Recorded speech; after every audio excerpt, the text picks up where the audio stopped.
Op de dag na de Tweede Kamerverkiezingen werd toch wel verrassende uitkomsten uitkwamen, peilen wij de mening in Dokkum. Wat vinden inwoners van de stad van de verkiezingsuitkomsten? Heel verrassend. Ja? Ja. Nou, links is eigenlijk voortvaren, kun je het haast wel nemen. Ja. Ben je daarvan schrokken? Nou, laat ik het zo zeggen. Ik vind eigenlijk nevens de politieke, zoals Omtzigt en Leijten bijvoorbeeld, die toeslagenaffaire goed onder het lucht bracht hebben, dat ze daar zelf eigenlijk net van belingen binnen. Dat vind ik wel zeer teleurstellend. Ja, ik had toch verwachten dat de PVV zou wat heen scoren zoeken. Oké, ja, want Riochs is ten opzichte van de vorige verkiezingen natuurlijk wel, maar de FVD Big Leagues echt omheen sketten. Ja, zeker. Dat ging je echt verwachten of ging je meer op een PVV rekenen?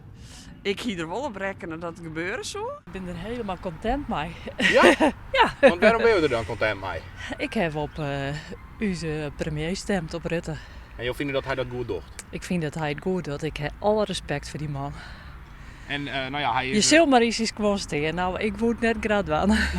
Nou ja, we moeten het er maar mee doen. Je had net stemd, zei je ook. Nee. Waarom net dat ik vrij mee? Ik ga van nu tot nu aan het werk geweest. Ja, ik zit wel zitten. Ja? Ja, ja. Dus jij hebt wel vertrouwen in? Ja, ik heb wel vertrouwen in die VVD. Dan ben je direct blij, maar denk ik dat de VVD weer een paar extra zitten te pakken had.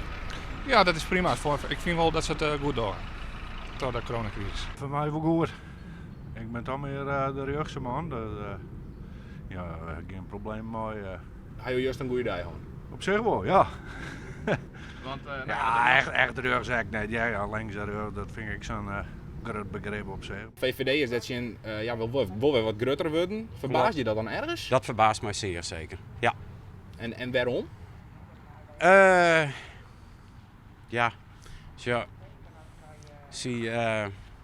Eigenlijk zijn ze mede verantwoordelijk voor het feit dat de toeslagenaffaire er weer. En uiteindelijk dat ze daarbij mij belingerd werden met 2 zetels erbij, dat had mij wel een beetje verbaasd. Ik vind dat er is op links een behoorlijke klap van ons heeft, maar dat vind ik verrekt jammer. Ik vind juist er helemaal tevreden.